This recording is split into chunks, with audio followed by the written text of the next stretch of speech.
Welcome.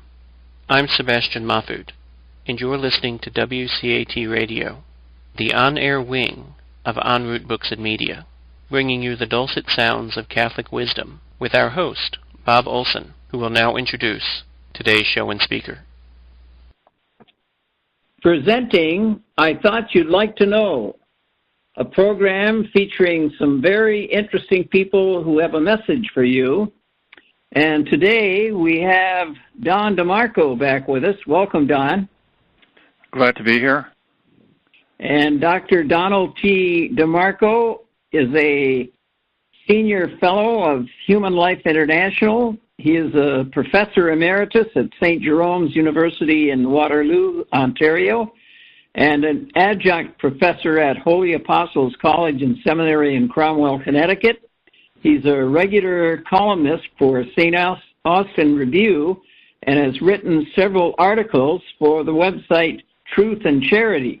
He's a member of the board at the New York Social Justice Review for Our Lady of Wisdom College in Ontario, Canada, and corresponding member of the Pontifical Academy for Life. And I'm sure there are many other things that I could say about you, Dr. Don. But today we're going to talk mainly about... You just run out of all of the good things, though. Okay. Now, tell us a little bit about yourself. You were born here in the U.S., though, right? Right. Fall River, Massachusetts. Fall River. The home of the infamous Lizzie Borden murder, axe murder. That's Fall River's greatest claim to fame. 1892, Lizzie Borden apparently axed both of her parents. Wow. Well, and the Cardinal in Boston spent a lot of time in Fall River. I believe he was the bishop there at one time. Bishop Medeiros or Bishop O'Malley. Oh, yes, Bishop O'Malley. That's right. Right. Fall River Diocese is fairly large, and he was the bishop there. And we're going to talk about the first. By the way, you were a cradle Catholic, right? Yes. And a cradle Catholic and a credo Catholic. Oh, that's good. I thought I heard credo. I saw a credo Catholic. Yeah, I believe in the credo. There are a lot of Catholics who are not credo Catholics. That's a good point. But so you had a good childhood, huh? Yes, Fall River had 27 Catholic churches. It was a town of about 100,000 people, but it was a textile town, and the business went south, so Fall River became a depressed area. But Catholicism was alive and well, and we had very beautiful churches. Good family life. Fall River was good for me. Now, what about your education? Where did you go? Well, I won a scholarship to Stonehill College in northeastern Massachusetts. It's about 30 miles away from Fall River. And I studied theology in Rome at the Gregorian, and I came back to the United States and got a master's and PhD in philosophy at St. John's University in New York, Jamaica, New York. That's in the Queensboro. And then I taught at St. John's for a while. I've actually taught at 12 different schools since I received my PhD, but for the most part at St. Jerome's University in Waterloo, Ontario. But three other schools in New England. So I've been busy at different schools and giving lots of talks here and there. I've given talks in all of the provinces in Canada and most of the states in the United States. And I've managed to write 29 books and lots of articles. So we want to talk about two of the books, two of the recent books published by En Route and available on Amazon.com, How to Flourish in a Fallen World and In Praise of Life. I think they're timely books that deal with the problems of the moment, which are pretty significant. Now, are you still at Holy Apostles? In name only at the moment. So okay. Yeah, I still have the title of adjunct professor at Holy Apostles. Yes. I feel as though I'm a part of the reserve. I could be called into duty at any moment. I like to think of that. Okay. Good. All right. How to Flourish in a Fallen World. How is this book, or how does this book compare with any other book you've written? Well, one of my more recent books that I wrote prior to How to Flourish in a Fallen World, Architects of the Culture of Death, which has done very well. It's been translated into 5 foreign languages. But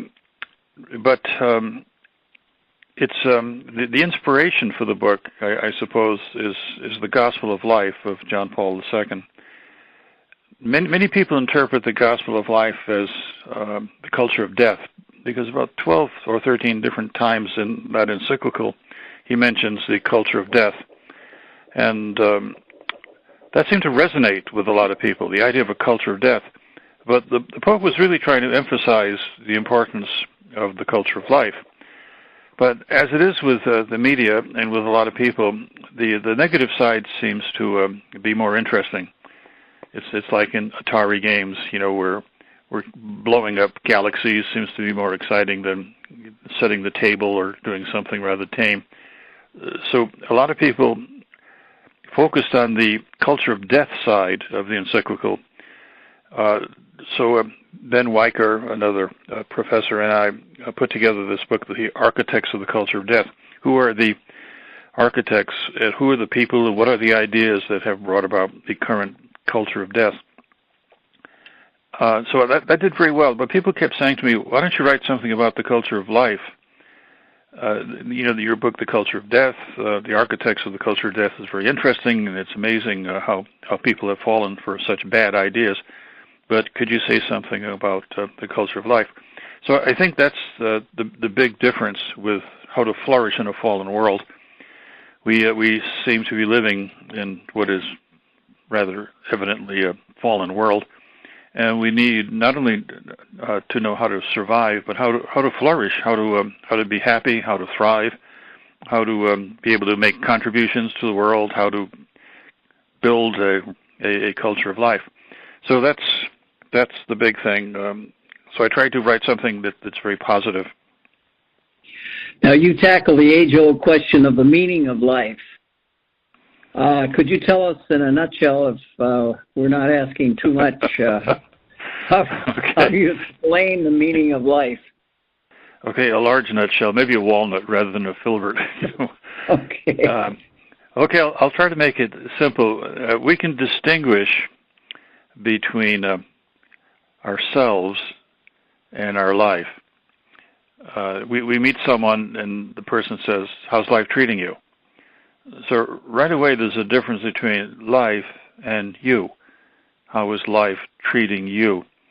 So there's the you, the person, and the person is set into this world in which he's buffeted by life. It's like getting into a rowboat, getting into the lake, and there's a storm, and the storm has its impact on the boat. How is life treating you? Now, once we can distinguish between ourself and the life into which we have been placed, then we can begin to see that maybe life has a meaning, because life, in all of its difficulties, offers us a challenge, and this challenge is to become stronger. If we were placed in an environment in which there were no difficulties or challenges, we have no incentive to grow. We'd remain kind of almost inert and rather flabby. So we need something to shake us up, to mobilize us, to get us going. And I think that's the meaning of life. The meaning of life is to provide us with the kind of incentives and challenges and difficulties we need so that we can respond and become the best kind of person that this is possible. So I think that's the meaning of life. It's to provide a situation that improves us. A lot of people will be watching the Super Bowl game very soon, and I think members on the opposing teams will be grateful for each other because when you go against a tough opponent, it makes you better. You have to prepare for this opponent, and you have to become as good as you can be. So no one ever asks what's the meaning of an opponent. Well, but there is a meaning. Well, people do ask what's the meaning of life, and a lot of people get discouraged because they think life is much too difficult. So that's a simple answer in a nutshell. We can distinguish between ourselves and our life. We kind of know this intuitively, and that's why when we meet people, we say, "How's it going? How's life treating you?" And right away, there's that philosophical distinction between the person and the life. And the meaning of life is to rouse us and help us to become a stronger, more complete human beings. It's interesting because when I'm out in the world trying to evangelize, instead of saying to people, would you like me to pray with you, I open the conversation by, how's your life going? Yeah. And Matthew Kelly says everybody's got a problem, and usually they're concentrating on that problem, so when you say that they just blurt it right out. Yeah. And then you can pray with them, and like you said, that good things can happen. Yeah, there were some herring fishermen in the North Sea that would capture herring and then bring them to shore, bring them to market. But they found that when they got them to shore and made them available for market, a lot of them were dead, and they couldn't figure out why, because they put them in the very same water that was in the North Sea, so they were in the same habitat, but they died en route just a few days later. Somebody finally figured out that the reason they died was because they weren't mobilized and energized by fleeing from their enemies.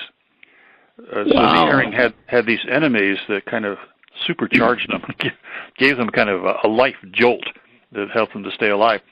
So what the fishermen had to do was capture some of the enemies and put them in the tank, and then have them chase the herring around. I guess some of the herring, no doubt, perished, but it was a better situation. More herring survived. So the herring needed this jolt from its enemy in order to stay alive. Is that it? Do you have that in any of your books? Probably. Okay. one of the 29. I don't know. I think so. That's a great story. Well, you write about the importance of love.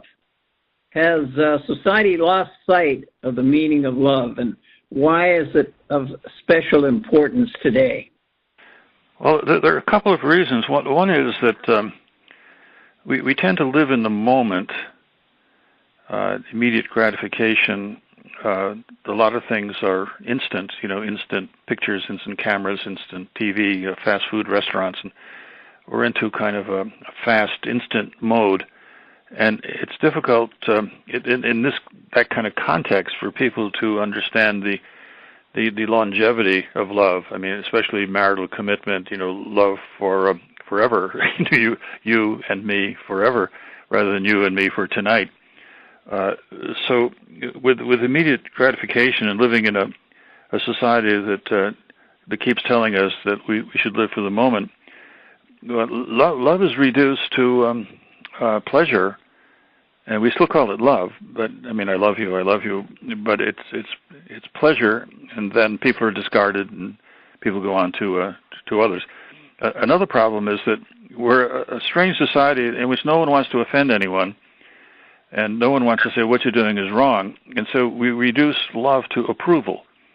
If we want to say whatever the person is doing, that's fine. Already you've had 3 abortions, and that's fine. I approve. And you're doing this and that. You're taking drugs. Well, that's fine. I mean, be your own self. Love is not approval. Love demands that we help the person to find the truth and to be a better person. Sometimes that's called tough love. So I think in today's society, in which people are afraid of offending anyone, and there's kind of a moral relativism and skepticism going around, and that we are told by our culture, so to speak, to live for the moment. We reduce love to either pleasure or to an attitude in which we don't want to offend anyone and just be nice to everybody and approve everything they do. So love is always important, but we have to overcome some obstacles in order to begin to understand, once again, what love is. Love is a very positive, promotive relationship between one person and another, and it exists indefinitely, and it's not primarily concerned about pleasure, and it's not primarily concerned about getting something that you want, but it is a concern for the welfare of the other person. And of course, we are taught in Christianity that we correct in love, and that's the kind of love that we're talking about, right? In a way. Yeah. Yeah. St. Thomas Aquinas says we can do nothing better for a friend than to lead him from error to the truth. Yes. But people resist being led from error to truth, and of course a lot of people think there is no such thing as truth. But in the absence of truth, love doesn't have any real purpose. You want to lead people to the truth, you want to lead people to goodness, you want them to become better persons, and love is a regulatory kind of thing. It's do this, don't do that. And at the risk of offending people. So love has its difficulties. That's for sure. You are willing to do what Sigmund Freud was not willing to do, namely to distinguish between culture and civilization. Now, why is this such an important distinction? Yeah, Freud is a bit of a pessimist. He wrote a book called Civilization and Its Discontents. He seemed to be very much aware of how unhappy people were, and he underscored the importance of alcohol and drugs to keep misery at a little bit of a distance. He didn't have much respect for spirituality. He was very much a materialist.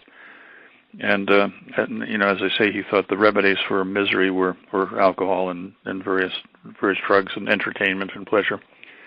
So he had very little hope for the emergence of a culture in a generic sense into a civilization in which people would flourish. Now, the word culture is very, very broad. I mean, we can find some interesting cultures if we open the refrigerator and look at things that we've had in there for a few months. I mean, culture, there's agriculture, there's horticulture, then there's human culture. So the word culture is very, very, very broad, and it has no moral implications of itself. But we want human beings who live in a culture to become civilized, which is to say that we want them to cultivate virtue and live in a loving, friendly kind of way. So civilization presupposes the existence of morality and the possibility of people emerging from a flat, generic culture to something that is, some people call it a superculture. Or I think civilization is a good term because it means that people become civilized, which is to say that they grow through virtue. So Freud is a materialist, a pessimist, extremely influential, and in unfortunate ways, people who have written about Freud say that, well, he is the champion of the second best. I would say that Socrates was a champion of the first best. Socrates would encourage his people to live by virtue. Well, people say that's very hard. Freud comes in and says, forget about it. I'm your friend. Take it easy. I'll give you the second best. Just relax and have pleasure. So that kind of attitude accepts a culture without any corrective, and it places barriers in the way of a true civilization. So certainly Christians want to add to culture to help it in its journey toward a civilization, and to help the process of civilizing human beings, and not to settle for what is second best. I see Freud as the great champion of the second best. And I see a lot of people that way too. They say, well, I don't want to stick my neck out. It's not worth it. I'll just take it easy and think of myself. I'll be a disciple of the second best. That's a very good analysis there. That's beautiful. You referred to the need to restore fatherhood. Is fatherhood under attack these days? Yeah, very much so. I was reading an article in the somewhat prestigious American Psychologist, and there are two authors, a male and a female, and it's a lengthy article. It's called Deconstructing the Essential Father. Now that's a mouthful. Deconstruction is a very important, very commonplace word in the world of philosophy. It presupposes that something was artificially put together and it has to be taken apart. So fatherhood is something that was constructed. It's not natural. It's not God-given. It's something that society just kind of put together, and it has to be taken apart because it doesn't really work. So it's constructed, and it has to be deconstructed. So their article is Deconstructing the Essential Fatherhood. And they write, we see the argument that fathers are essential as an attempt to reinstate male dominance by restoring the dominance of the traditional nuclear family with its contrasting masculine and feminine roles. So they see fatherhood as a way of dominating others and oppressing others and being a bully, being an authoritarian, and we have to get rid of that. Also, we have a culture that's increasingly accepting of homosexual relations, and of course we know homosexual marriages are now legal in many parts of the world, especially the United States. So if we insist on a male-female relationship, that is repugnant to people who want a male-male or female-to-female relationship. So one of the problems along this road to doing away with male-female is getting rid of the father and downgrading him. He has to be decultured or deconstructed, get fatherhood out of culture. And many people deny that the father is at all important to the well-being of a child. This also paves the way for a more accepting notion of same-sex marriages. So fatherhood is out. Now, there are strong voices in favor of fatherhood, of course.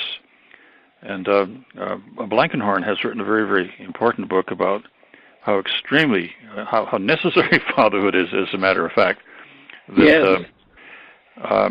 He wrote, The Fatherless America, Confronting Our Most Urgent Problem. A very, very good book, very, very well researched. And he's saying that fatherlessness is America's most urgent problem. It's the leading cause of the decline of well-being in children.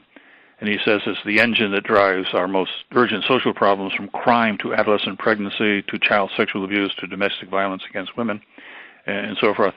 It's an odd thing that a lot of feminists find fathers authoritarian and patriarchal and have to be, they become kind of enemies. But in the absence of fathers, children grow up without discipline, and the children oftentimes war against women. So secular feminism is creating its own enemies by denying the moral significance of fatherhood, so that fathers can assist in raising their children to respect women.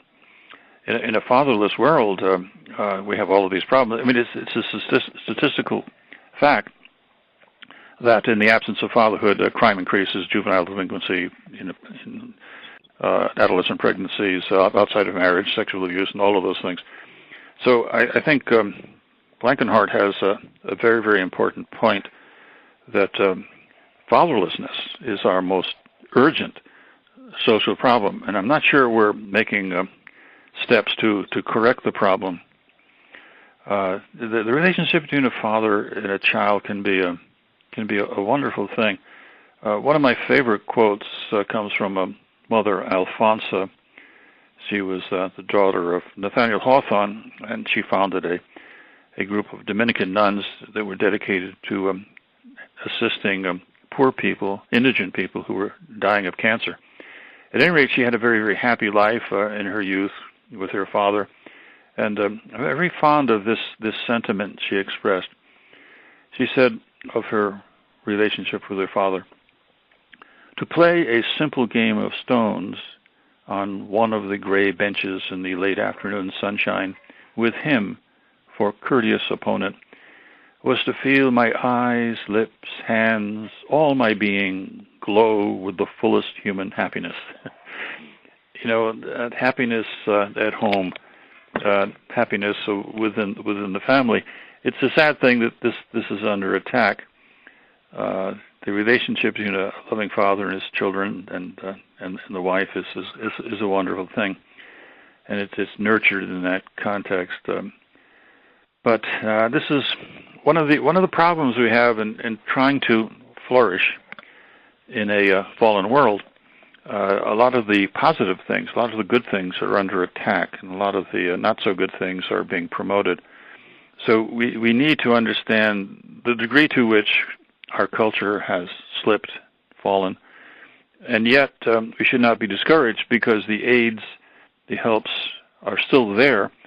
We have to emphasize them and take advantage of them, as the old song says. You must eliminate the negative, latch on to the affirmative, and don't mess with Mr. In Between. That's an old song. I don't know. Exactly. Well, at Christmas I was in Des Moines, Iowa for a few days visiting family there, and I met two black men who had both been in prison for quite a while. And they came out of prison, and this one man has opened a shelter for black men. And it was interesting to see the sign out in front of the house that he had. It said, "Classes on how to learn to be a father." Good. They're actually conducting these classes once a week, I guess, for men to learn how to be a father. So when people came to Christ and said, "How should we pray?" He said, "Our Father, who art in heaven." Father. So, those are some very good observations. And many people think that another subject. Many people think that science and the Bible often come into conflict with each other, but you disagree. Why? John Paul, as longest encyclical is Faith and Reason and how they harmonize. One thing I call attention to in my book is the compatibility between Genesis, in which we are told that husband and wife become two in one flesh.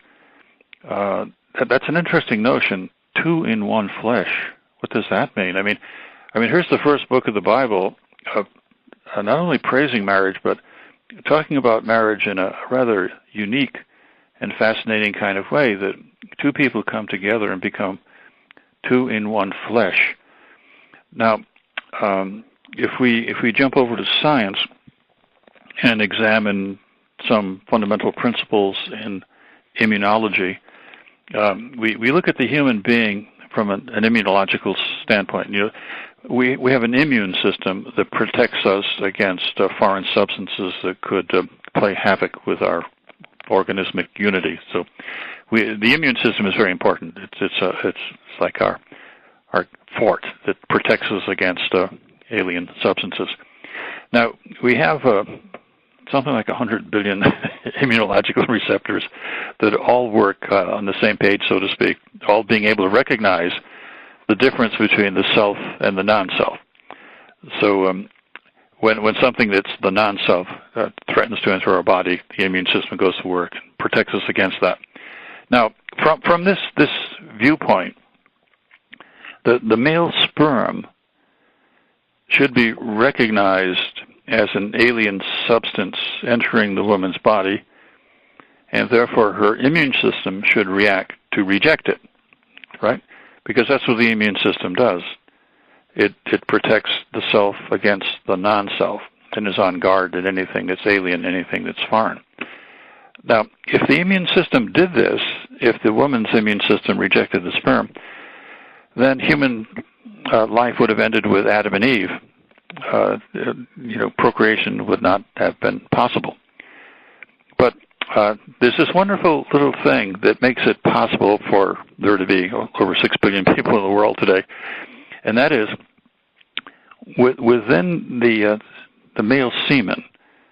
Not only is there the sperm and a lot of other things that are very, very nutritive and very helpful, but within the semen there is a mild immunosuppressant. And the immunosuppressant sends the message to the woman's immune system saying, draw the bridge up because you have a friend coming in. Don't guard against the sperm because the sperm is your friend. So the immunosuppressant suppresses the woman's immune system just in the right place, so that she makes an exception for the male sperm, so there can be two in one flesh. So, when you read about immunology and then you go back to Genesis, you can see how marvelously harmonious they are with each other. The Genesis represents this extraordinary insight that husband and wife can be two in one flesh, but not two men or not two women, that it wouldn't work for two men or two women. In fact, the opposite happens, and then there's the HIV virus and the breakdown of the immune system. The AIDS is acquired immunodeficiency syndrome. So we don't want to play havoc with the immune system. But Genesis tells us that there's something very, very special about how in the body, in the very flesh of man and woman, they are two in one. And so I think immunology corroborates Genesis in a very, very fascinating kind of way. That's just one of many examples, I suppose. Friday, I'm going to be interviewing a girl. Her name is Stacy. I don't know if I'm pronouncing it right. Stankos? Yeah. You know her. She was a student of mine, a distance learning student of mine. Wow. And she has an article in the recent issue of the Catholic Register. She has this book, Particles of Faith, A Catholic Guide to Navigating Science. And one of the quotes from one of the reviewers of the book, let's see, where is it? She says, Stacy precisely and methodically presents the harmony she has found. Particles of Faith will no doubt be a gift to the more scientifically minded who mistakenly think they must check their brain at the door of the church. I like that. Yeah. So I'm going to be talking to her about that book on Friday. So she was one of your students, and I think she's teaching. Isn't she teaching now at Holy Apostles? I think she is. Yes. Okay. Yeah, give her my regards if you remember. All right. I will do that. And thanks for your observations there on that. In your book, How to Flourish in a Fallen World, you stress the importance of virtue, laughter, and the human face. Why are these so important? Well, we need virtue to become strong so that we can resist temptation and pursue what is good. Just like a captain or a soldier or a quarterback on a football team needs to be strong because he's going to face enemies and difficulties. Virtue, it's a strange thing that Friedrich Nietzsche, maybe more than any other philosopher, denounced virtues. He thought they were all feminine and very weak. They made people weak. We should throw away virtues and become a Superman, an Ubermensch, as he called it. Well, Nietzsche himself wasn't much of a Superman and died of severe mental insanity. Wow. He wanted to become a warrior, but he became an invalid. It's the opposite. Virtue doesn't make us weak. Virtue makes us strong. To be courageous and loyal and faithful and chaste and just. We have to cultivate virtue in the midst of temptations to soften ourselves. So I don't think we can flourish without being morally strong. And laughter is great. The reason we can laugh is because we can rise above the petty annoyances that afflict us from moment to moment, and gain a broader perspective of things. And then we can see how silly, how unimportant our little troubles are in relation to a broader perspective. So laughter is a great medicine, and it gives us the kind of broad perspective that lifts us out of the moment so that we can go on. And the human face, I think a lot of people have gone through this kind of thing. You get very angry at a particular person, and then you plot to do something to that person the next time you meet him. You'll say some horrible things or straighten him out or get very severe with him. And then when you meet the person again, and you look at his face, then you find it very difficult to go through with your plans. That you say, oh my goodness, this is another human being like myself. That's right. And, his face calls forth a certain humanity, a certain kindness. In the modern wars, people kill each other at a distance. They don't even see each other. And a lot of our relationships are not face-to-face relationships, and that's not good.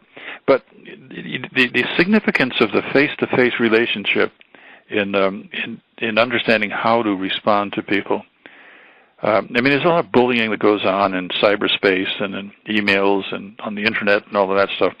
There are people who don't see each other, and in not seeing the human face, that human sympathy is not elicited. So we are starving for face-to-face relationships. I think of the mother looking into her baby while she's nursing, and the baby looking up to the mother. That's a good face-to-face relationship. Yes. And it strengthens not only the mother's love, but the baby's love as well, and the father and the mother looking into each other eye to eye.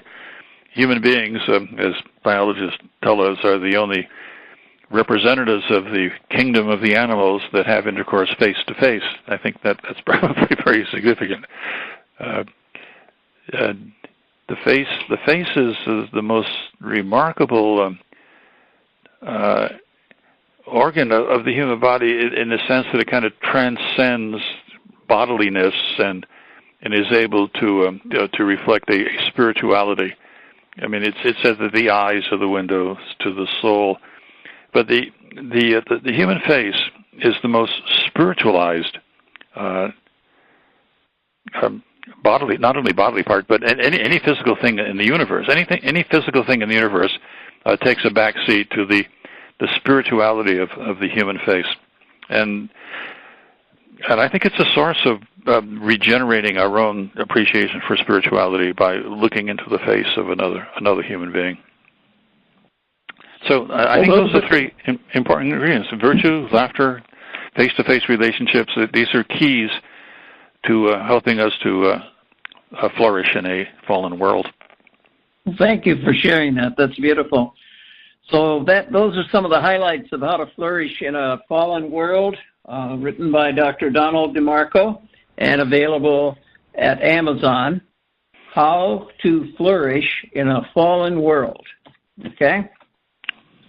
Thank you. Thank you very much. Now, how does this next book, In Praise of Life, does this have something to do with the other book that we just talked about? Well, when we think of abortion, Vice President Mike Pence spoke to the Marchers for Life this past Friday in Washington, and I guess he was asked about how many people were present, and he said the number I'm most concerned about is 58 million. and that's 58 million abortions since Roe v. Wade in 1973. 58 million abortions. Mm-hmm. Now, that's got to, within the context of culture, that's got to degrade the appreciation for life. And in this kind of culture where 58 million people, unborn children, can be killed since 1973, and of course the terrorism and the shootings and so much violence, there is a lack of respect for life, which is so extraordinary. In one sense, that's all we have. we should mm-hmm. cherish it, prize it, appreciate it, and so often we disregard it, we throw it away, we cheapen it, we trivialize it. So I think there's a need for people to understand what an extraordinary gift we have in terms of life. There are 10 factors that I emphasize in the book that gives us a sense of a much broader appreciation of the significance of life. I mentioned that evolution prepares it. It took a long time before human beings appeared on this planet. God was very patient with his dinosaurs and everything else he established. There's a long. There are many different theories of evolution, but there's some kind of evolution, as Pope John Paul pointed out. There's some kind of evolution. There's some kind of affinity or similarity between various species. So evolution over so many millions of years prepared it. And meaning, we talked about meaning a little earlier, meaning justifies it. It might be difficult what is the meaning of a dinosaur? That might be more difficult than the meaning of human life. Love enhances life. And truth directs life. And freedom crowns it. And virtue strengthens it. Sexuality promotes it. Marriage shelters it. Gratitude honors it. And Christmas celebrates it. So these are different aspects of life. Evolution, meaning, love, truth, freedom, virtue, sexuality, marriage, gratitude, Christmas, preparing, justifying, enhancing, directing, crowning, strengthening, promoting, sheltering, honoring, and celebrating life. So I go through various chapters and talk about how these factors can lead us to a much deeper appreciation of life, which we very much need in our throwaway culture. So we're talking about the book In Praise of Life, and you get into a bit of science in your book. What is the law of entropy, for example, and how can knowledge of this law lead us to a better appreciation of life? Yeah, the law of entropy is very fascinating. If you throw a log in the fireplace, the log burns and you wind up with ashes. And what heat does to something is that it makes everything more disorganized. So we think of the sun, this is gigantic furnace, and it's throwing off all of this energy, all of this heat. And as things burn, they become more disorganized. That scientists tell us that the law of entropy, which is really a movement from something organized to something less organized, and something that's fairly integrated to something that's more broken apart. And, I mean, if a tornado hits a grocery store, and the next day you go shopping, you might find it difficult to locate where the peas are and where the carrots and the steaks are and so forth. The law of entropy is a kind of a cosmic law, and it's considered the most sacrosanct of all of the principles of physics. And what it means is that everything is running down, everything is going more random, everything is coming apart. The stars are burning out, they're receding. The whole universe seems to be in a state of dissipation. The more heat is generated, the more things become more disorganized. So if you looked at the universe simply from the law of entropy, you would say, wow, everything is falling apart. It's like throwing logs in the furnace or having a tornado go through a grocery store. Things are becoming increasingly disorganized. And if this is the most sacrosanct principle in the science of physics, how is it possible that within this apparently chaotic universe where everything is falling apart, life emerges? Wow. Because life is increasingly organized. I mean, human life is more highly organized than the life of tsetse flies or dinosaurs or mongooses. If we know anything about evolution, we can see that there's a movement toward higher organization, more complex organization. The human being is incredibly highly organized. So how is it possible for the human being to evolve in this highly organized state when all around him, within the universe, everything else seems to be perishing? So, I mean, biological evolution in the context of the law of entropy is rather striking. And it seems to me that the answer to this is that life has a guiding hand, that there must be a designer that is helping things along. Because when you look at the stars, they're not becoming more organized, and you look at the galaxies, they're not becoming more organized. They're receding. They're speeding away at the speed of light. The explosions are taking place, and we have increased randomness in the universe at all times. And yet, in this context of chaos, what emerges is something that has organization that is mind-boggling. For example, in the infant human child, 200 new neurons per minute are established. 200 per minute, and this rate of production of neurons in the brain slows down a little bit in adults. The infant child is more prolific in this regard, but it kind of settles down to about 100 billion neurons in the adult brain. But when you're talking about these numbers, it's hard to comprehend them. 100 billion neurons in the brain that are all highly organized. And that's just the brain. That's just the brain of one human being.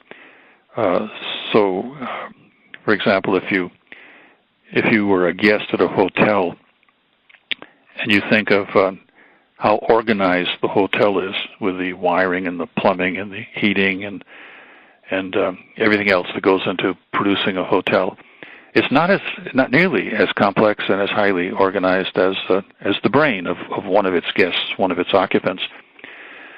Well, how does that happen in the context of the law of entropy, in which everything is moving toward increasing dissipation and increased randomness and disorganization?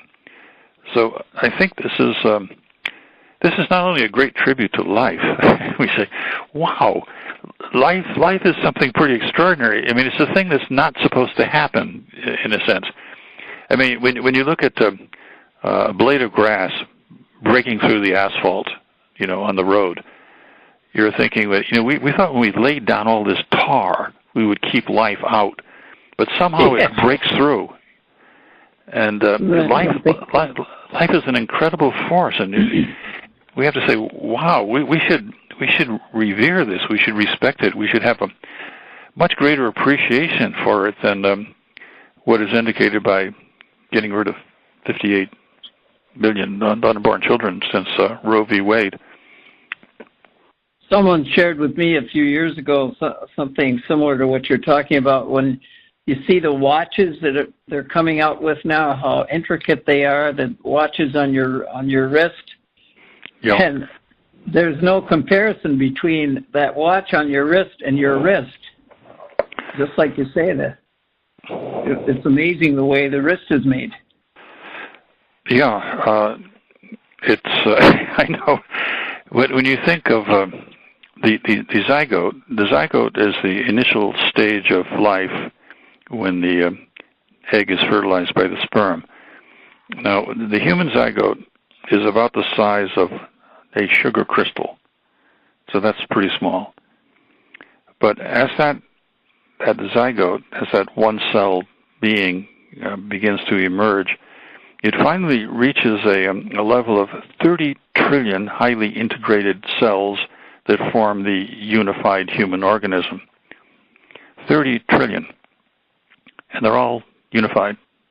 I mean, the eyes go in the right place, and the toenails go in the right place, and the teeth go in the right place. And nothing is added. Nothing is added to the developing zygote. It's got all that information packed into the size of something that is as small as a single sugar crystal. And when we, so this is something that Darwin never thought about. Darwin was concerned about external effects, the effect of weather and sunlight and the environment and the beaks of birds and things like that. And he noticed that there were some changes. But he could never explain how a new species arrived. In other words, if I went to Florida for a couple of weeks and bathed in the sun, I would get a suntan, but I wouldn't turn into a lobster. No. In other words, and I mean, someone might say, "Hey, you're a lobster," but I mean, these external effects are not going to, bring about a new species. But what I'm talking about here are the internal developments that happen without anything being added to it. The science of microbiology did not exist in the time of Darwin, so he knew nothing about the cell, and nothing about what's in the cell, and nothing about microbiology. So all of his attention was turned to external effects that outside things had done on the organism. And I mean, we all know this. We all know that if we lie in the sun, we get sunburn. So this in itself is not exactly a revelation. But the external effects don't add up to the production of a new species. And when you think of the difference in an amoeba and a human being, you can't explain that kind of evolution simply in terms of chance or simply in terms of the external environment having its impact on the outer part of the body. 30 trillion cells that are all highly organized. About 50% of people who marry these days get divorced. And, they're very careful in choosing who their marital partner is going to be. In other words, they spend quite a bit of time thinking about it and talking to different people, and then finally choosing the person who chooses them, and then they get divorced. In other words, what I'm saying is, it's very difficult for two people under the best circumstances to be able to get along with each other. And here we have 30 trillion cells all working together, forming a highly integrated, unified being. So this has to indicate the presence of a divine designer in order to organize in this highly complex kind of way. A providential designer who knows what he's doing, and it can't possibly come about by chance. So this is kind of against the Darwinian thinking that the life that we have is simply the product of chance. It couldn't be. I mean, just the fact that our body, the body of an adult person, contains 30 trillion cells that are all working together, and they emerge from a single little dot the size of a sugar crystal. That's inspiring, really inspiring. Your two epigraphs at the beginning of the book, we're talking about the book In Praise of Life. Your two epigraphs are from Albert Einstein and St. John the Evangelist. Now, what do these two figures have in common with regard to their attitude toward life? That seems to be a pretty good gap. Einstein and John the Evangelist being science and faith. And, of course, we're saying that science and faith do not contradict each other. There are scientists who contradict each other. Sometimes there are errors within science. Einstein once said, and of course this is a praise of life, a little bit of a tip on how to live. He says, there are only two ways to live your life. One is as though nothing is a miracle. The other is as though everything is a miracle. In other words, we should be astonished, astounded. We should be kind of in a perpetual state of wonder at the magnificence of creation, the magnificence of life, that everything is miraculous. I mean, St. Augustine says something very similar to this. Einstein, the great scientist, he said, one thing that's incomprehensible to me is that things are comprehensible. I mean, how is it possible that the human mind and the world outside the human mind can fit into each other so nicely like hand and glove? I mean, when somebody makes a glove, he makes it for the human hand, so he has an idea of the hand before he makes the glove. So maybe when God created the world, he created it in such a way that the human mind could know it. So he knew the mind before he created the world, so to speak. So I think that's a wonderful statement in terms of how extraordinary and how marvelous life is. It's the kind of miracle, and we don't appreciate that enough. We don't meditate on that enough. I mean, 30 trillion cells. Goodness, my goodness. I mean, that's a miracle. And the quote I have from John the Evangelist: "I am the way and the truth and the life." So to see everything in terms of Christ, to see everything in terms of God, in terms of how God sent His only begotten Son to offer us truth and life. It's as if both of these quotes, I think what they have in common is that they illuminate the stage of life. They illuminate everything. They say this is not just material stuff. It's just not ordinary junk. It's illuminated. It radiates with wonder, and it emerges from the hand of a supreme being. So if you want to live authentically, then see everything as a miracle and see everything as something which is a great gift from God. I think that's what they have in common. They seem to illuminate the stage of life so that it opens our eyes and we begin to say, wow, I didn't appreciate this as much as I did before, and I should appreciate it even more. We need that awareness. Yeah. We really do. You suggest that Darwin himself did not fully appreciate life. How so?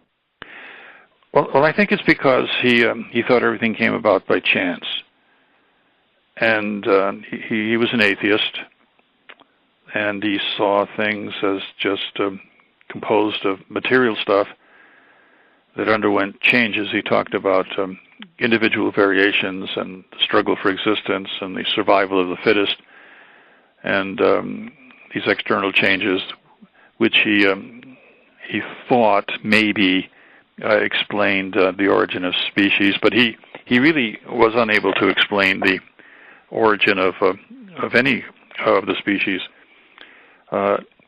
Darwinism is completely without credibility.